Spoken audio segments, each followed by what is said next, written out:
Welcome in to Duval Daily, presented by GenJag.com. I'm Jordan DeLugo. Thank you so much for tuning in here, Duval. We've got another fun one here. Day 4 of Jaguars training camp is in the books. The Jags defense has really stepped up over the last 2 days of camp after Trevor Lawrence had a perfect day during team drills on Tuesday. We'll dive into that, the kicker's struggles at camp, and a whole lot more here on Duval Daily right now. Reminder to please like and subscribe on YouTube. You can follow me at Jordan DeLugo on Twitter, Generation Jaguar at Generation Jag. Got everybody checking in here. John says, yo, yo. Bradley says, what's going on, Duval? Says the defense is looking good. Said Trevor didn't even make many, if any, mistakes. We were just suffocating targets in the red zone. Yeah, the defense looked good today. We'll talk about that. Gerald checks in, says, hey, Jordan, always watch the show. Finally get to see the live version. Thanks for being here, Gerald. Bradley says, can't wait for pads. The O-line versus D-line is going to be awesome. Yeah, and once you get the pads on, which will happen this upcoming Sunday, you're going to see not only O-line versus D-line getting after each other a little bit more in the team portion of stuff, but in the positional drills, they'll be able to really practice their one-on-ones, and that's a fun time in camp. It always is. We've got Murray here. She's kind of hanging out with us today. Looking derpy, per usual. She won't get off my lap right now, though, so hopefully she'll cooperate during the show. Bobby checks in, says, congrats on getting monetized. Appreciate you, Bobby. Appreciate everybody for being here. All right, so it is Thursday, July 28th. We are 1 week away from the Hall of Fame game. Kind of scary considering the Jaguars have not even put on pads yet, but it's also pretty exciting. Tony Baselli will be enshrined into the Hall of Fame as the first Jaguar to ever be a member of the Pro Football Hall of Fame, to be enshrined in Canton. That's going to be awesome. Will the game be awesome? Probably not. I don't really expect any of the starters and maybe many of the backups to be heavily involved in this one. And when I say backups, I mean second string. Obviously, backups will be involved, but players that you really are expecting on having to rely on during the regular season, I don't expect them to be too active in the Hall of Fame game, because the Jaguars, after that Hall of Fame game, they'll have their 3 regular season game, or excuse me, 3 preseason games, just like every other team in the NFL, and they'll have their time to get ready for the regular season. I just don't think that this Hall of Fame game is going to be the time where you really get to see what the Jaguars have to offer from the first and second string players. Speaking of first and second string, I don't know what the Jaguars are going to do at kicker right now, because both kickers are really struggling. As Murray jumps down here, maybe she'll go find her bed there. But both kickers are really struggling. Andrew Mibus is the rookie undrafted free agent out of Iowa State. He also attended Fordham prior to that. He had an impressive final season in college at Iowa State. I think he was perfect from 50 plus, really accurate overall, but unfortunately, he has not found his rhythm here in Jacksonville, and kicking is such a mental position, a mental game, a lot like golf. You know, you can get the yips, and he's been missing some kicks really badly. Unfortunately, Ryan Santoso, the big giant of a kicker, he's been better than Mibus so far. He certainly has a bigger leg than Mibus. He might have the biggest leg in the NFL, for that matter, but the accuracy has still not been great from Santoso. So when you look at those two guys, I mean, both of them can certainly get it into the end zone on kickoffs and out of the back of the end zone, but from a accuracy standpoint on these kicks, it hasn't looked great at all. When you think about good kickers in the NFL, you're not seeing them miss multiple kicks during training camp practice. Usually, you're usually seeing pretty much perfect sheets. I mean, when Josh Lambo was on his game for a few years here in Jacksonville, he was deadly accurate during practice. Sure, you'd have a one-off here or there, but these guys aren't having one-offs. They're missing too often to feel really comfortable. and it's early in camp, but I don't know how the Jaguars don't bring someone in to compete because it's not looking good right now overall. I would certainly say Santoso has looked better than Mibus in camp, but neither has been overly impressive when it comes to making field goals. All right, so moving on from the kickers, which and one last thing on the kickers. If you're going to be a competitive team in the NFL, you're going to have games that come down to 3 points, 6 points. If your kickers cannot capitalize on these kicks and make some field goals for you and you're in tight games, I mean, that can be the difference in winning and losing multiple games throughout the season. So they're going to have to get that figured out. And Heath Farwell is a really good special teams coach. He's going to have to figure something out here, and Doug Peterson as well, because it's not looking good so far. When you look at the injuries, Jawan Taylor, he has an unspecified injury that he suffered at some point yesterday. So he was off to the side riding the bike today. Devon Lloyd is day to day, which I think is probably better than a lot of people expected. He's not going to miss a lot of time here, it doesn't look like. But they are going to take it slow, just how they are with everyone. They're really doing a good job not pushing it too hard, too fast, when it comes to injuries and just when it comes to acclimation in general, right? These players, they just had a month off or so. You're not jumping them right into getting the pads on. They kind of had a slower, um, shorter practice on Monday, and they're just ramping it up day by day. And that's what makes sense. That's what you want to see. And so I think there's a really good approach when it comes to injury prevention and injury recovery. You're seeing Devon Lloyd day to day. Darius Williams looks like he's really close, but again, they're not putting him out there yet in the team drills.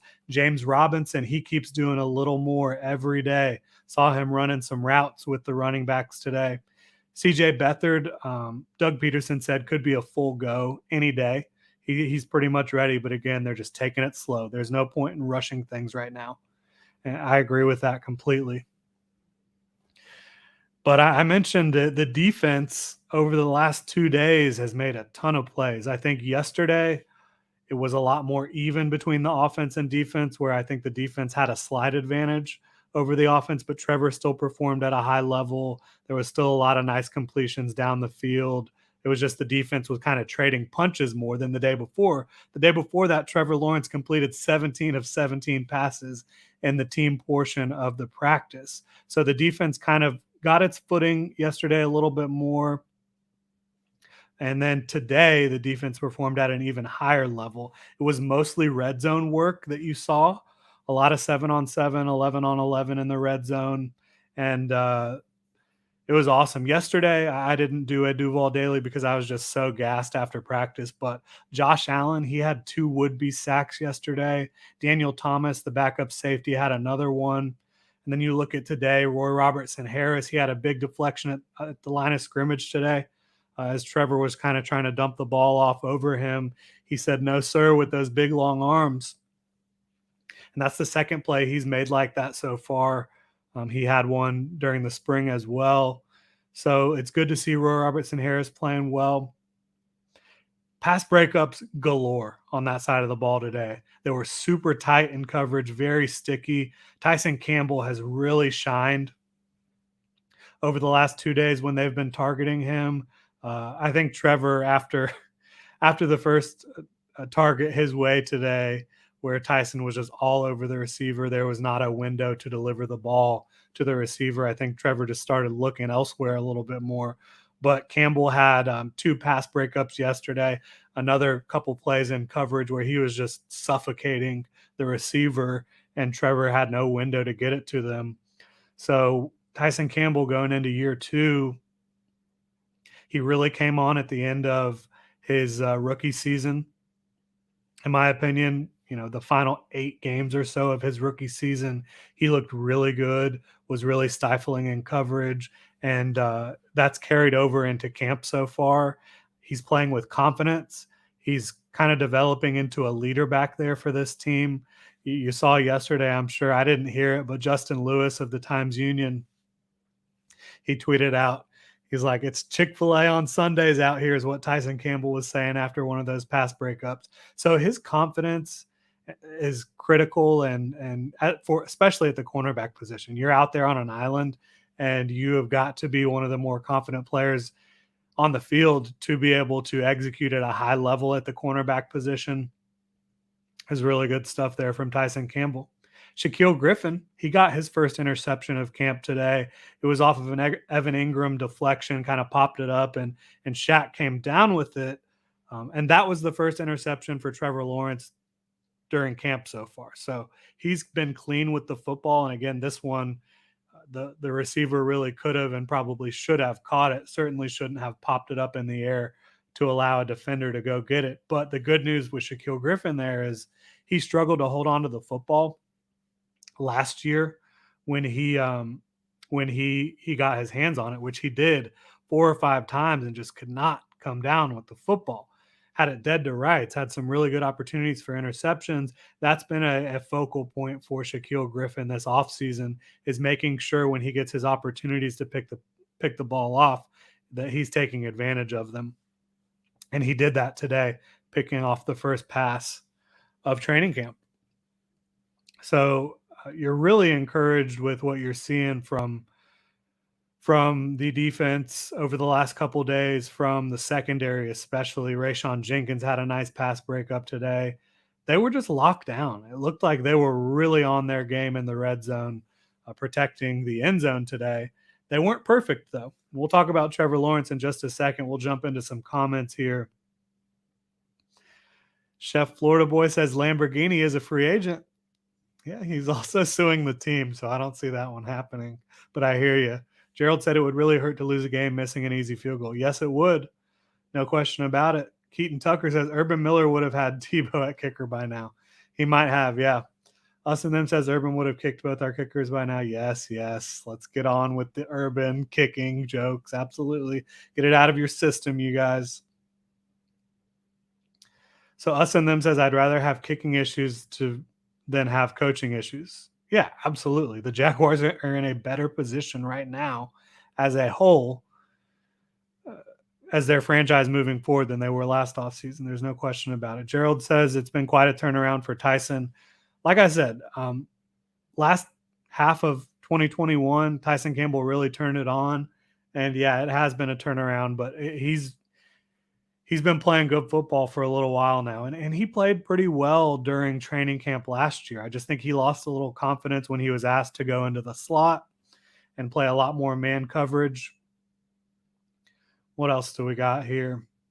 Robert says 1 week from now, we're going to be playing in the Hall of Fame game. Checking in from Pittsburgh. All right, Robert, like to hear that. Got some Jags fans in enemy territory there. Although Pittsburgh is Jacksonville 2.0 when you look at how the Jaguars have kind of owned that series in Pittsburgh over the years. Hopefully we've got some Steelers fans watching to catch the shade there. Zachary says the chemistry between Josh Allen and Trayvon Walker makes me happy. Yep. And yeah, they're working together before practice, after practice. You had Josh Allen on Tuesday just raving about Trayvon Walker. Yesterday, Wednesday, you had Trayvon Walker doing the same thing about Josh Allen. They really seem to be growing a great relationship, like you say, a great chemistry. They're working together before and after practice. And Trayvon Walker, he's a nose to the grindstone type of guy, and so is Josh Allen at this point in his career. They're just very hardworking. It's Vic checks in, says, Jordan, keep it up, bro. You're killing it. Can't tell you how much I appreciate all your work. Easily the best go-to for anything Jaguars. That means so much to me. That's my goal, to just try to provide the best insight and analysis that I possibly can here. So I appreciate you guys for the kind words. Bobby says, I'm just glad they can kick it out of the end zone. Yeah, I mean, sure. My thing with the kickers is, you had an accurate kicker in Matthew Wright last year who made some big kicks. His numbers weren't bad from a field goal perspective, but he couldn't kick it out of the end zone on kickoffs. Logan Cook has a big leg. I don't know why they don't try to just find an accurate kicker for for field goals and then have Logan Cook do the kickoffs. But that is what it is at this point. We've got Sergio says, Ingram worries me, can't catch the ball in traffic. So today his drop was the first drop he's had in team drills so far, and he's made some contested catches. So I would disagree with you there. But, dropping a pass right on the goal line, having it pop up into a defender's hands, that is kind of what New York Giants fans and media have seen from him over the years, making the mistake at the wrong time. And again, this was his first real issue during the team portion. So I'm not going to sit here and say that Evan Ingram is going to make so much progress that he doesn't make any of these mistakes anymore. I don't think that's the case. But if you can have him as an effective target for Trevor Lawrence, who can make incredible catches away from his frame, he's shown that. I think sometimes you're just going to have to take some of the untimely mistakes. But again, this was his first mistake. So I wouldn't panic at this point, but it is reminiscent of some of the things you saw when he was in New York. Bobby says, had trouble covering kicks last season, it appeared. Yeah, I don't think that's unfair. With Heath Farwell in here, who's an experienced special teams coordinator, a good special teams coordinator, a guy who played a lot of special teams himself. And, you have a lot of depth with your special teams players this year. I think that they should be in a much better position on special teams. Murtaza checks in. Sorry if I butchered that name. Says, how is Dan Arnold performing? So it was actually funny. I was about to tweet out that he had caught everything coming his way in camp, and he had made a lot of really good catches, like away from his body, having to get that full extension, some toe drag stuff in the end zone. He did drop 2 passes today consecutively, not during team drills, but just during the quarterback and wide receiver pitching session, if you will. And so that was a little disappointing to see, but Dan Arnold has never been a guy that really struggles to catch the football, and he rebounded throughout practice. He ended up getting in the end zone in the team portion of drills. So I think Dan Arnold is going to be a really, really good number 2 receiving tight end for you.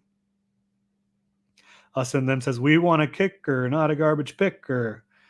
Thank you for making me do that. I really appreciate it. Irish Jags fan says, what's up from Dublin? That feeling of not wanting summer to end but dying for football to start is so frustrating. Yeah, I feel you there. Training camp, I'm ready for it. I'm ready for football. I'm not going to lie to you.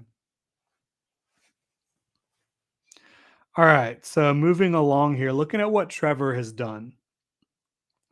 Today, when you look at his numbers, I think he was 6 of 15 today by my count, which obviously that's not pretty. But again, most of that work was in the red zone against really tight coverage where the receivers just were not creating any separation.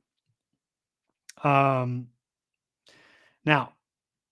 he did score 5 total touchdowns today, which is exciting. One of them came on the ground, and I don't care if you're playing in pads, what you're doing. He was scoring a touchdown on that play. And then he also threw 4 touchdown passes in the red zone work. So not bad. Not a bad day overall, even though you look at 6 of 15, that's not great. But several of those were pass breakups. Several of them were just super tight coverage where there was nowhere to go with the football. So when you're just talking about Trevor's performance, his ability to bounce back from having some incompletions and not having a great day and still finding the end zone 5 times, I think is encouraging. His numbers so far throughout all of camp is 41 of 58 with the 5 total touchdowns today and just the 1 interception, which was the Evan Ingram drop that bounced into Shaquille Griffin's hands. Overall, I feel really encouraged by what I've seen from Trevor throughout this camp so far. And again, no pads yet. That'll come on Sunday. But I just think you need to get better timing in the red zone. This was the first day where they really worked extensively in the red zone. So I think you've got a long way to go in that regard, just looking at the offense in general in the red zone. But they've got plenty of time to make progress there. And it's just different when you're working in the red zone when there's no defenders on the field. It's really easy to look good. When you get the defenders out there in the red zone in tight quarters, things get a little jumbled up. It gets a little bit more difficult to complete passes. And Trevor and his receivers will just need to be able to adjust to that and play at a higher level moving forward in the red zone. But again, 5 touchdowns from a red zone heavy practice is not bad. Not bad at all from Trevor. One player who's looked fantastic no matter where he's been on the field is Travis Etienne. And you need to see this once pads come on, certainly, but he just looks faster than pretty much everyone else on the field, to be completely honest with you. He's fast, he's quick, he's got these explosive cuts. He looks like the guy you saw at Clemson and the running back slash offensive weapon that he was at Clemson. He's the conference all-time leader in touchdowns. I mean, the guy's a really incredible talent. He was drafted in the first round for a reason. And if you've paid attention, it looks like the Bills were probably going to take him. If the Jaguars didn't take him at 25, they were going to take him at the end of the first round there. This was a highly coveted talent, and you're seeing why on the field so far in training camp. A player who struggled, who a lot of people have wanted to talk about, is Kevin Austin. Last few days, he's ended up on the ground quite a bit. I don't know if they need to switch out the cleats or what, but it's been a struggle for him to hold on to the football, for him to create separation.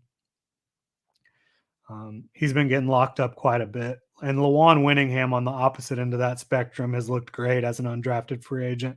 He's got the length you're looking for, the ability to play outside. So I think you can feel encouraged about that. But I'm not sure how any of these undrafted free agents really are going to make the team at this point. The one that I've got my eye on that keeps kind of flashing, who I thought about a lot prior to camp, was Josh Thompson, the former Texas cornerback who's now playing more safety for the Jaguars. He's got great physicality, and he played corner in the Big 12. So he's got some ball skills and some instincts at cornerback, but he's got the physicality and the mentality to play safety. That's the one undrafted free agent who I think has the best shot to make it at this point. There will be no training camp tomorrow. They'll be back at it on Saturday, and then the pads will come on Sunday. And then, of course, again, 1 week from today is the Hall of Fame game. My quote of the day today was from Doug Peterson, and he said, "I like tight ends. That's no secret." And so looking at his offense, what we've seen in training camp, what you've seen from him throughout his time in Philly and even in Kansas City as the offensive coordinator, is heavily utilizing that tight end position. And when you look at Evan Ingram and Dan Arnold, I think they're going to be able to capitalize on that and have really big years, for the Jaguars. All right, what do we got here? Sergio saying, how do we feel about Nas? That would be Nas Bohannon, the former UNC basketball player turned tight end. Us and Them says, I like Nas probably as a practice squad guy, but I wanted to keep Tommy. I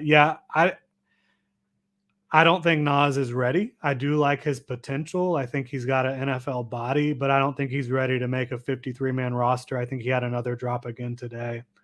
But he would be more in that F tight end role, the blocking tight end, the Y tight end, the blocking tight end role. But yeah, he could be a practice squad guy for sure. There's some competition for the practice squad at tight end. Zachary says, are the wide receivers struggling to get separation all the time or mostly just in the red zone? Yeah, that's a good question, Zachary. I would say today was the first time I really felt like the wide receivers were struggling to create separation, and that was primarily in the red zone. Yeah. So I think it's about getting more chemistry in the red zone, getting more timing. Between the 20s, it's such a different ball game than inside the 20s. You just have less room to operate. down there, and they'll just need to continue to improve their timing and chemistry. And for Trevor, when you're working, middle of the field, working in between the 20s, I think he felt like he had just a lot of room to operate. Then it tightens up once you get in the red zone and it's close to the end zone. And that's something where he's going to need to feel more comfortable, just kind of pushing the ball in there at times in the red zone while also not being overzealous and not turning the football over. So it's kind of a fine line you have to walk inside the red zone. Trevor, or Us and Them says Trevor still has great timing with Trevor. I'm not sure what that means. He doesn't have to break stride for those passes, and that helps keep that speed. Should have some explosive plays from him this season. Oh, with Travis. Yeah. They have great chemistry together. Trevor Lawrence and Travis Etienne. Keaton says spend all that money and still can't get separation. Feels bad. Again, things get tighter in the red zone. I wouldn't just chalk it up to these receivers can't separate. But, yeah, they're going to have to figure out answers in the red zone. But, again, Trevor did get 5 touchdowns today in the red zone work. Irish Jags fan says, have we been running a lot of RPO? Yeah, RPOs, read options, quick game stuff, it's going to be there. Chari says Ingram is the starting tight end, right? Yes, he is. Carl says another day for the defense. Yes, it was. But even on these days where the defense has been a little more impressive, the offense has had its punches and counter punches. And the one thing that no one's been able to stop is Travis Etienne with the ball in his hands. Robert says anything different with the O-line today. So Jawan Taylor was not out there because of his injury that's unspecified at this point, which I'm sure we'll figure out either tomorrow or Saturday. There's no camp tomorrow, so it'll probably be Saturday when we figure out what was up with Jawan. He was out there riding the bike, just was not participating in practice really. And so you saw Walker Little exclusively at right tackle with the ones. He looks really good, especially in his ability to get out and move and look comfortable targeting linebackers and defensive backs, getting down the field and trying to create space for the ball carriers. You saw him get out in front of a Travis Etienne run, looked really smooth doing it. Dustin asked, do you think Rudy Ford will make the team? That's a good question because I definitely think at this point he's behind Rayshon Jenkins and Andre Sisco, who are the starters, but also behind Wingard and Daniel Thomas. He might just be exclusively special teams this year. And, he does have a contract. It's not a huge contract. So if they cut him, they'll be eating a little bit of that, but not too much to where you'd be super worried about it. But he'll be in competition with some of these young guys to make it as that special teamer. Rudy Ford does have experience under Doug Peterson. He was in Philly while Doug was there. So there's familiarity there, which makes you think they might lean towards him. But I think Josh Thompson has a shot back there. Benjamin says, Philly fan, but how you think Lawrence is going to do this year? I think he's going to take a big step under Doug Peterson. He's got better targets, better weapons around him. I think an offensive line that will play at a higher level in Doug Peterson's scheme with Phil Rauscher coaching them up. I think Phil Rauscher was a great addition to this staff as the offensive line coach. Ethan says, are we rotating our receivers often? Yeah, you're going to see, even though technically Christian Kirk and Marvin Jones and Evan Ingram are your starters.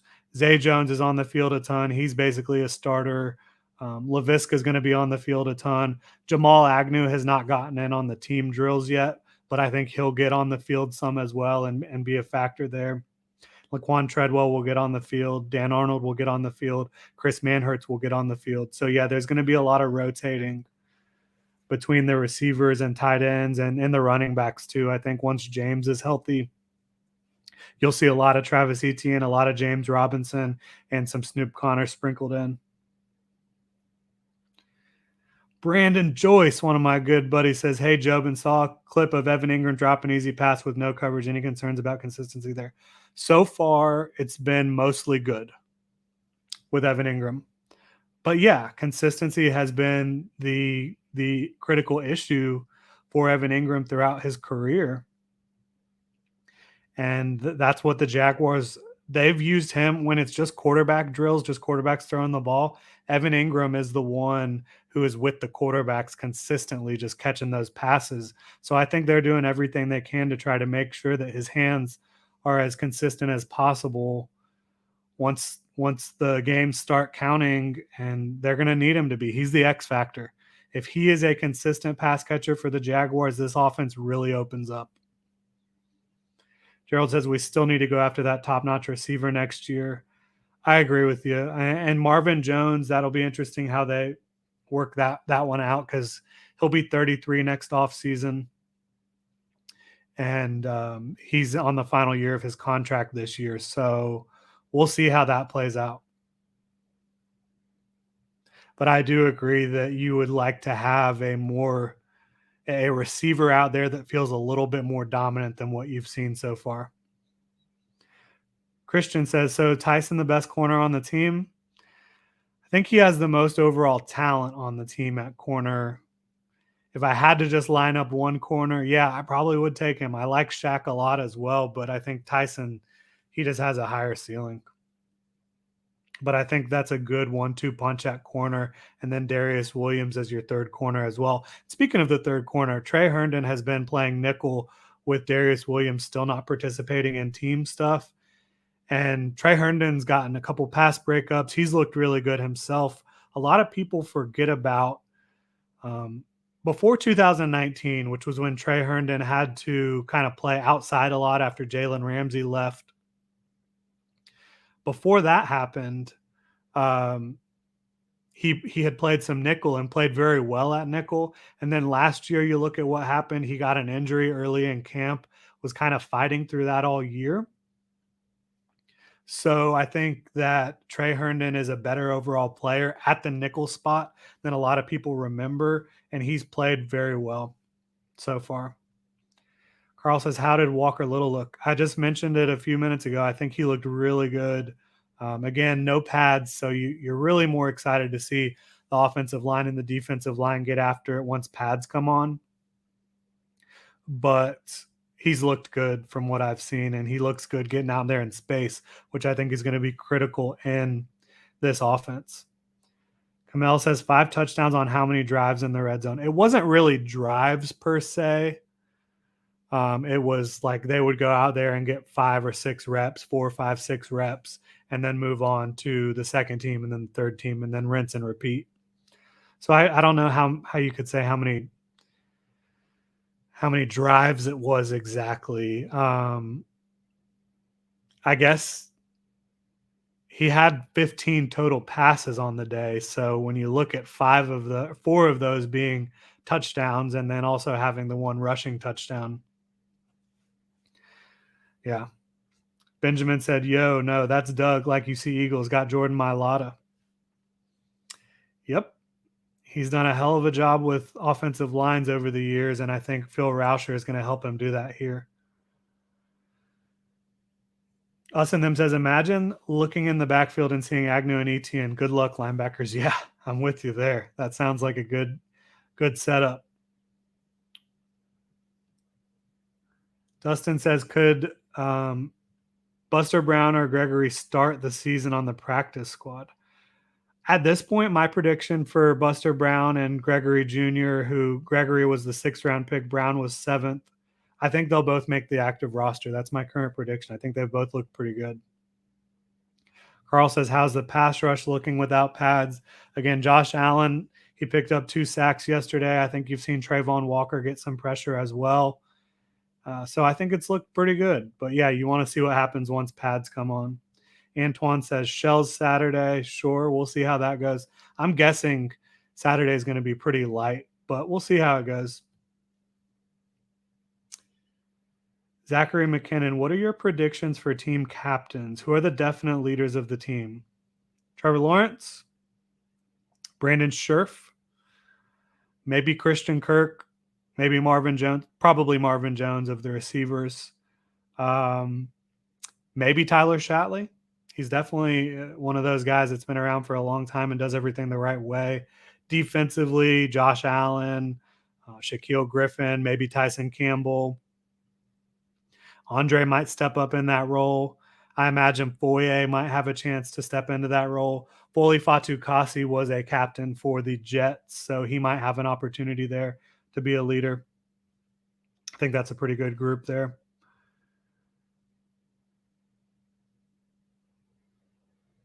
Antoine says, would it be far-fetched to see in the beginning of the season Etienne play the J-Rob role and Visca play the Etienne role? I'm not sure what that means, honestly. Jesus is King says, do you think Chason will play in the Hall of Fame game? I think he's going to have to, just because the Jaguars don't have a ton of depth at outside linebacker. So I think he's going to have to. But you'll see Jameer Jones and the rest of the guys, Rashad Berry, Wyatt Ray. Yeah, so I think you will see those guys out there. Antoine says, Ashland said the wide receiver 6 is obvious. Do you agree? And which 6? Yeah, I do think it is obvious at this point. It is the top 3 are Christian Kirk, Marvin Jones, and Zay Jones. The 3 after them, in my opinion, are going to be Laquan Treadwell, Laviska Shenault, and Jamal Agnew. I think they'll all see the field. So if they keep 6, I think that's pretty easy who it's going to be. Brandon Joyce checks in with a $10 super chat. Really appreciate that, brother. Says, best channel covering the Jags. Great analysis of the whole team and consistent content. Keep it up, Jordan. Thank you so much, Brandon. Gerald said, when will Baselli's speech be? Day of Hall of Fame game? I think they're the night before, maybe the day after. I'm not sure. I have not looked up the timeline for that, but I'll get you that information for sure. Chari says, wide receiver 6 is probably Winningham. I think right now, the battle for wide receiver 7, you could have Winningham maybe there. I think Tim Jones and Jeff Cotton have both played well. So I think those would be the players probably competing for wide receiver 7, but I don't think I don't think Winningham is at wide receiver 6. And I just think it's going to be hard. Agnew or Visca aren't getting cut. Zay Jones, Christian Kirk, Marvin Jones not getting cut. I don't think Laquan Treadwell is getting cut either. They brought him back for a reason. He proved to be a reliable contributor last year, in my opinion, and he'll bust his ass on special teams and also as a blocker. Antoine says Etienne getting most of the snaps as the primary back and Visca used as a scat gadget back. Visca's going to be used all over the field. I don't think you just talk about him as a scat back or a gadget back. He's going to be used as a wide receiver as well. But yeah, I do think at this point, I would predict Etienne getting most of the snaps because he got healthier quicker than James Robinson. Of course, his injury was several months before James Robinson's, but he's healthy right now and he's explosive. You can talk a lot about James Robinson being consistent, having great vision, patience, contact balance, and power, and doing everything the right way. But the one thing Etienne's going to give you that J-Rob cannot is that home run threat.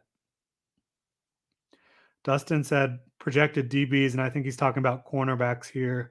Shaquille Griffin, Darius Williams, Tyson Campbell, Chris Claybrooks, Trey Herndon, Buster Brown, and Gregory Jr. That's a lot, he says. And yeah, that is a lot. That's 7. The one I would kick out of that probably at this point is Chris Claybrooks, who did pick up a PBU today. But I just don't think that if you're trying to talk about having good depth at cornerback, that you'd rather have Claybrooks on the field on defense over Gregory Jr. or Buster Brown, really. Definitely not Trey Herndon. And then I think even Xavier Crawford would probably be in the mix over Chris Claybrooks, but we'll see how it plays out. Us and them says, I think Treadwell and Trevor look smooth in what limited footage I saw, and they improved together last season toward the end. Yeah. Excuse me. I think they have good chemistry. Bottom line, I'll agree with you there. All right. Irish Jags fan says, most likely Jaguar to make the Pro Bowl. Most likely. So, I mean, it's an easy question here, I think, in my opinion. Brandon Scherf is a guy that's made the Pro Bowl 5 out of 7 seasons in his career. Everybody knows who he is.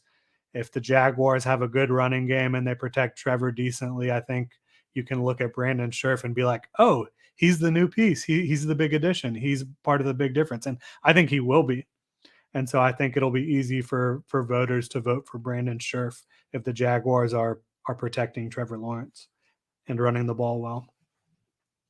All right, that's going to close it out for me here today. Getting a little winded. Need to get a break in, and then we're going to have Lugo on Duval over on the Relevant app at 2 p.m. today. So make sure to go check that out. It's available exclusively on the Relevant app in the Jaguars Fanatics chat. But yeah, that will do it. Thank you so much for tuning in. You can hit me up on Twitter at Jordan DeLugo, follow Generation Jaguar at Generation Jag.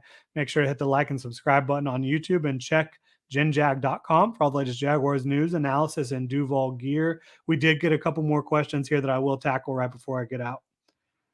Jeremy says, I'm preparing myself to have a good cry when Tony is inducted to the Hall of Fame. As you should. Enjoy it. Zachary says, what position will we need to watch the most for preseason? It's a good question.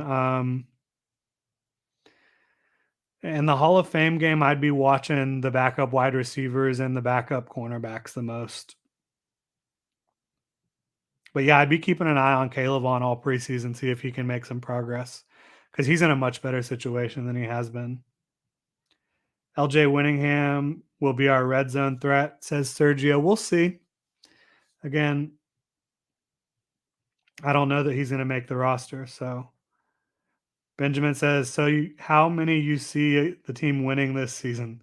I'm not going to get into a record prediction at this point. I want to see more. Chef Florida Boy says, I'll save my tears for Fred Taylor. No worries there. Yeah, hopefully we can get Fred into the hall one day. But yeah, I'm going to wrap it up now. Appreciate everybody for tuning in. Again, make sure to go download the Relevant app and tune in at 2 p.m. over there. We'll talk some of these position battles and some other stuff from training camp. Y'all have a good one.